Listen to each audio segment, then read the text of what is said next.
नमस्कार दोस्तों, स्वागत है आपका इस नई ऑडियो बुक यात्रा में।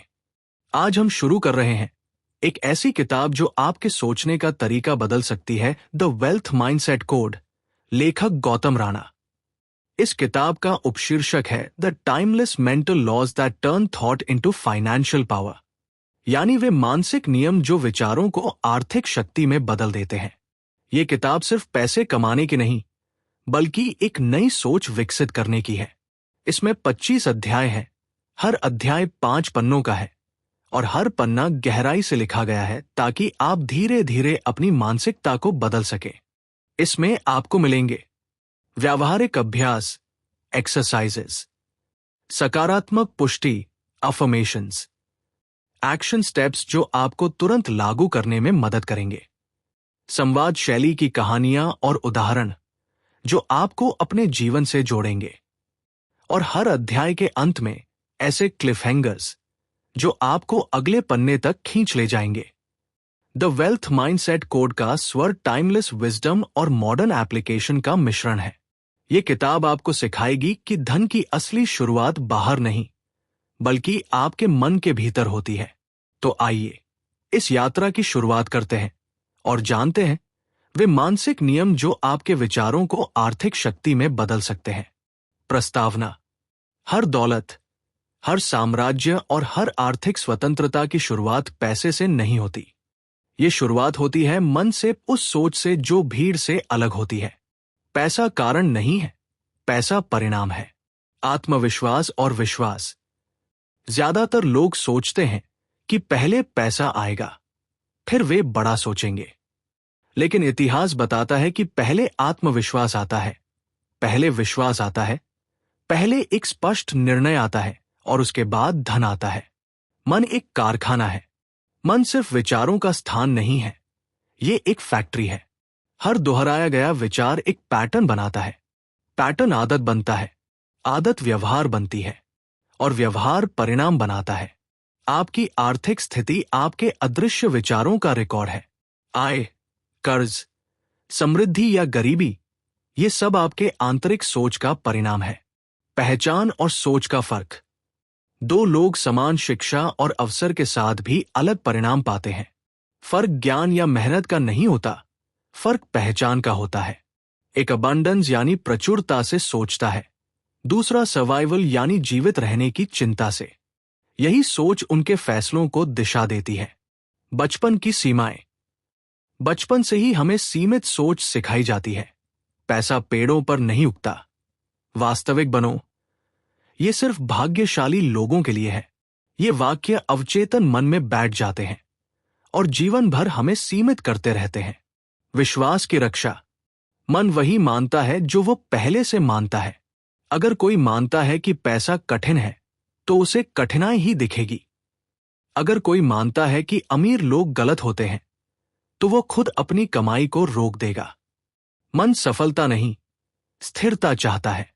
जिम्मेदारी और नियंत्रण: धन की शुरुआत बिजनेस प्लान या निवेश से नहीं होती। यह शुरुआत होती है एक मानसिक निर्णय से, खुद को निर्माता मानने से, पीड़ित नहीं। जब आप अपने आर्थिक परिणामों की जिम्मेदारी लेते हैं, तो आप शक्ति वापस पा लेते हैं। जिम्मेदारी बोझ नहीं है, जिम्मेदारी नियंत्रण है। अवचेतन मन और डर: हमारे भीतर लगातार एक आंतरिक संवाद चलता है, मैं ये नहीं खरीद सकता, ये जोखिम भरा है, अगर मैं असफल हो गया तो। अवचेतन मन बहस नहीं करता, वो आदेश मानता है। डर भावनाओं के साथ आता है और विश्वास बन जाता है। लेकिन अमीर लोग डर से मुक्त नहीं होते, वे डर की आज्ञा से मुक्त होते हैं। धन सोच का असली अर्थ: धन सोच लालच नहीं है, ये स्पष्टता है। पैसा तटस्थ है, ये वही बढ़ाता है जो आप पहले से हैं।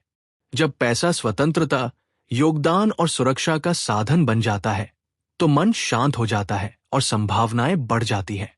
निश्चित इरादा: इच्छा और आशा पर्याप्त नहीं है। धन की शुरुआत होती है एक निश्चित इरादे से, एक स्पष्ट आंतरिक घोषणा कि आप क्या बनाना चाहते हैं, और ये विश्वास कि आप सीख सकते हैं, बदल सकते हैं और डटे रह सकते हैं। आत्ममूल्य और सीमाएं: लोग शायद ही उतना कमाते हैं जितना वे मानते हैं कि वे योग्य हैं। अगर कोई मानता है कि पैसा अहंकार या खतरे से जुड़ा है, तो वह अपनी आय को सीमित कर देगा। समाधान है विश्वास को बदलना। जब पैसा स्वतंत्रता और उदारता से जुड़ जाता है, तो आंतरिक रुकावटें खत्म हो जाती हैं। अंतिम संदेश। धन की शुरुआत तब होती है जब कोई व्यक्ति सीमाओं से समझौता करना बंद कर देता है। यह अक्सर एक शांत क्षण में आता है। ये सोच अब मेरी सेवा नहीं करती। उस क्षण से जागरूकता बढ़ती है, नए विचार आते हैं और अवसर दिखने लगते हैं। पैसा स्पष्टता, आत्मविश्वास और गति की ओर बहता है। भ्रम, हिचकिचाहट और आत्मसंदेह से दूर रहता है। ये कोई रहस्य नहीं है, ये व्यवहार है। धन का बीज बाहर नहीं, भीतर बोया जाता है। और ये अध्याय उसी तैयारी की शुरुआत है। अभ्यास द अवेयरनेस एक्टिवेशन। अगले 24 घंटों तक अपने हर पैसे से जुड़े विचारों को देखें। उन्हें सही मत कीजिए, जज मत कीजिए, बस नोटिस कीजिए। खासकर वे विचार जो डर, संदेह या सीमाओं से जुड़े हैं। जागरूकता ही कंडीशनिंग को तोड़ने की पहली सीढ़ी है। दोस्तों, आपने अभी सुना द वेल्थ माइंडसेट कोड का पहला अध्याय, the invisible origin of wealth. इस अध्याय ने हमें यह सिखाया कि धन की असली शुरुआत बाहर नहीं, बल्कि हमारे मन के भीतर होती है। हमारी सोच ही हमारी पहचान बनाती है और वही पहचान हमारे आर्थिक परिणाम तय करती है। याद रखिए, पैसा कारण नहीं है, पैसा परिणाम है। अगर आप अपनी सोच बदलते हैं, तो आपका भविष्य बदल जाता है।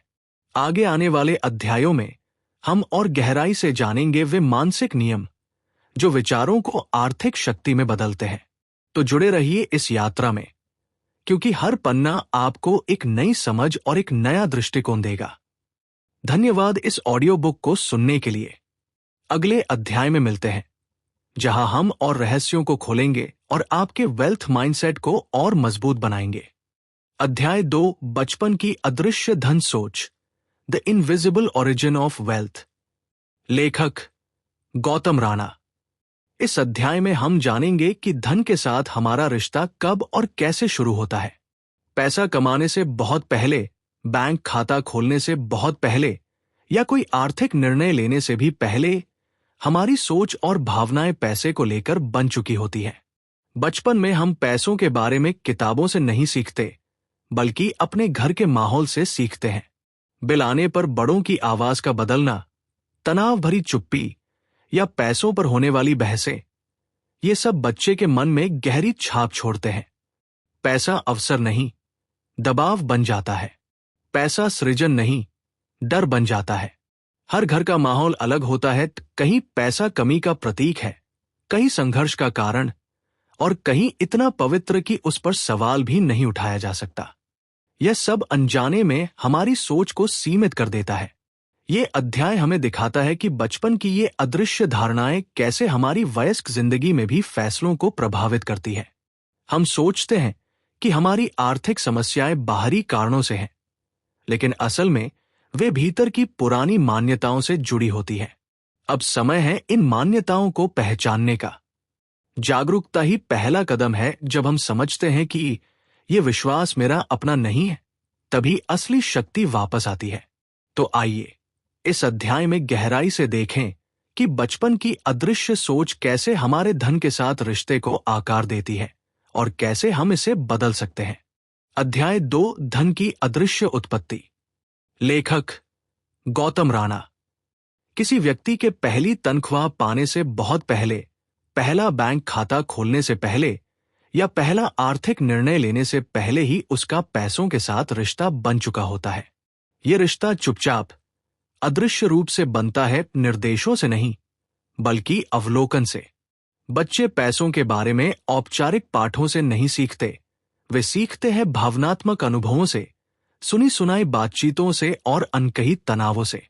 जब तक वे वयस्क होते हैं, वे पैसों के बारे में स्वतंत्र रूप से नहीं सोचते, बल्कि उन पैटर्न्स के अनुसार प्रतिक्रिया देते हैं जो वर्षों पहले उनके भीतर स्थापित हो चुके होते हैं। एक बच्चा देखता है कि बड़े लोग बिल आने पर कैसे व्यवहार करते हैं। आवाज का बदलना, तनाव भरी चुप्पी, अचानक सन्नाटा, ये सब वो नोटिस करता है। वह देखता है कि दरवाजे के पीछे धीमी आवाज में बहस होती है या तनाव चिड़चिड़ाहट के रूप में छिपा होता है। भले ही बच्चा संख्याएं न समझे, वह भावनाएं समझ लेता है। अवचेतन मन इन पलों को डेटा की तरह रिकॉर्ड कर लेता है। पैसा अवसर से नहीं, दबाव से जुड़ जाता है। सृजन से नहीं, डर से जुड़ जाता है। ये छापें गहरी होती हैं क्योंकि वे तर्क विकसित होने से पहले ही मन में बैठ जाती हैं। कुछ घरों में पैसों पर खुलकर चर्चा होती है, लेकिन नकारात्मक रूप से। उसे दुख, संघर्ष, थकान और समझौते का कारण बताया जाता है। कुछ घरों में पैसा इतना पवित्र और दुर्लभ माना जाता है कि उस पर सवाल करना या जोखिम लेना मना होता है। और कुछ घरों में पैसा लगभग अनुपस्थित होता है, केवल कमी के रूप में चर्चा होती है। हर वातावरण अपनी छाप छोड़ता है। यह जानबूझकर किया गया नुकसान नहीं होता, बल्कि अनजानी विरासत होती है। बचपन की यह कंडीशनिंग इतनी शक्तिशाली होती है क्योंकि यह अदृश्य हो जाती है। वयस्क शायद ही याद कर पाते हैं कि उन्होंने पहली बार पैसों से डरना कब सीखा। वे बस जानते हैं कि बैंक बैलेंस देखने पर, वेतन पर बातचीत करने पर या कीमत बढ़ाने पर उन्हें कैसा महसूस होता है। ये भावना तुरंत आती है, बिना किसी स्पष्ट कारण के। ये भावना दरअसल स्मृति होती है, जो प्रवृत्ति का रूप ले चुकी होती है। कई लोग मानते हैं कि उनकी आर्थिक समस्याएं बाहरी सिस्टम, अनुचित बाजार या गलत समय की वजह से हैं। ये कारण मौजूद होते हैं, लेकिन अक्सर आंतरिक प्रतिरोध उन्हें और बढ़ा देता है। जिसे बचपन में सिखाया गया कि पैसा संघर्ष लाता है, वो अनजाने में ज्यादा कमाने से बचता है ताकि भावनात्मक सुरक्षा बनी रहे। जिसे सिखाया गया कि ज्यादा चाहना स्वार्थीपन है, वो अपनी महत्वाकांक्षा को सीमित कर देता है ताकि नैतिक रूप से स्वीकार्य बना रहे। ये निर्णय तार्किक लगते हैं, लेकिन असल में ये पुराने भावनात्मक समझौते होते हैं। अवचेतन मन सुधार से ज्यादा परिचित चीजों को महत्व देता है।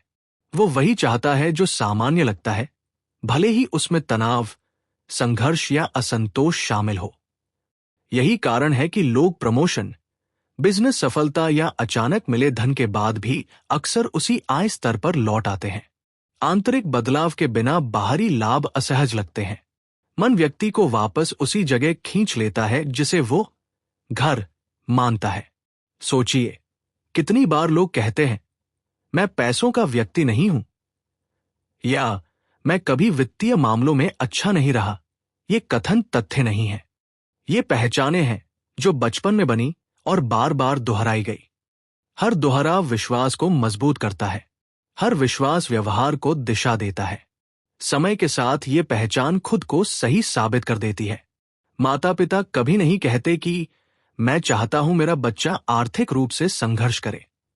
फिर भी वे अनजाने में पैसों को लेकर डर, परहेज या नाराजगी दिखाते हैं। बच्चे वही सीखते हैं जो जिया जाता है, न कि जो कहा जाता है। वे भावनात्मक प्रतिक्रियाओं की नकल करते हैं, बहुत पहले ही जब वे उनका विश्लेषण नहीं कर सकते। अगर पैसों की बातचीत तनावपूर्ण है, बच्चा सीखता है कि पैसा खतरा। अगर पैसों पर कभी चर्चा नहीं होती, बच्चा सीखता है कि पैसा परहेज। अगर पैसों का इस्तेमाल नियंत्रण या सजा के लिए होता है, बच्चा सीखता है कि पैसा असहायता। स्कूल सिस्टम भी इन पैटर्न्स को मजबूत करता है। वित्तीय बुद्धिमत्ता शायद ही आत्मविश्वास या रचनात्मकता के साथ सिखाई जाती है।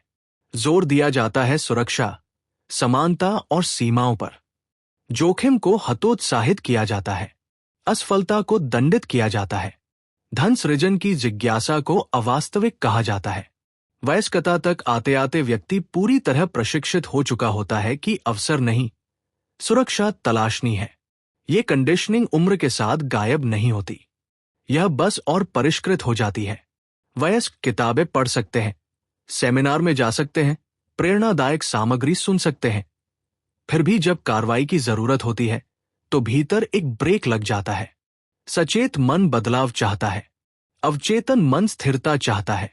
जब तक ये संघर्ष हल नहीं होता, प्रगति धीमी और निराशाजनक रहती है। जागरूकता मोड़ बिंदु है। जिस क्षण व्यक्ति समझता है ये विश्वास मेरा अपना नहीं है, शक्ति वापस आने लगती है। कंडीशनिंग अपनी पकड़ खो देती है जब उसे साफ देखा जाता है। एक विश्वास जिसकी जांच हो चुकी है अब पूर्ण नहीं रहता, वो वैकल्पिक बन जाता है। रिकंडीशनिंग के लिए माता पिता, संस्कृति या परिस्थितियों को दोष देने की जरूरत नहीं है। दोष मन को अतीत में अटका देता है, जिम्मेदारी उसे आगे बढ़ाती है। जिम्मेदारी बस ये कहती है, मैंने अपनी प्रारंभिक प्रोग्रामिंग नहीं चुनी थी, लेकिन अब मैं चुनता हूं कि मैं क्या दोहराता हूं। बचपन की धन कंडीशनिंग को उजागर करने का सबसे प्रभावी तरीका है वर्तमान में अपनी भावनात्मक प्रतिक्रियाओं को देखना। कहां आप तनाव में आ जाते हैं, कहां आप हिचकिचाते हैं, कहां आपको अपराध बोध, डर या अयोग्यता महसूस होती है। ये प्रतिक्रियाएं सीधे पुराने समझौतों की ओर इशारा करती हैं, जो अब भी चुपचाप काम कर रहे हैं। धन मानसिकता किस्मत से नहीं मिलती, ये सचेत प्रतिस्थापन से बनाई जाती है। पुराने विश्वास बलपूर्वक नहीं हटाए जाते, बल्कि अप्रासंगिक बनाकर मिट जाते हैं। जब नया विश्वास भावनाओं, दोहराव और प्रमाण के साथ मजबूत किया जाता है, तो पुराना विश्वास स्वाभाविक रूप से फीका पड़ जाता है। ये प्रक्रिया धैर्य मांगती है। अवचेतन मन ने वर्षों में सीखा है, वह एक दिन में नहीं बदलेगा, लेकिन वह निरंतरता पर भरोसा करता है। छोटे बदलाव रोज दोहराए गए गहरे परिवर्तन में बदल जाते हैं। वही तंत्र जो कभी आपको सीमित करता था, अब आपको मुक्त कर सकता है। जैसे जैसे आप आगे बढ़ेंगे, आप नोटिस करेंगे कि जब कोई पुराना विचार उठता है तो आप उसे मानने के बजाय रुक जाते हैं। वो रुकना ही प्रहती है, वो रुकना ही वो जगह है जहां चुनाव मौजूद है।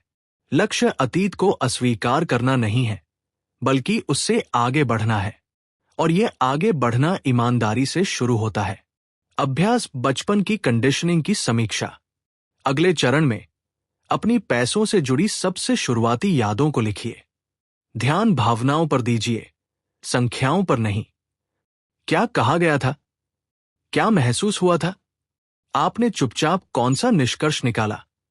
फिर एक नया विश्वास लिखिए जिसे आप सचेत रूप से पुराने विश्वास की जगह अपनाना चाहते हैं।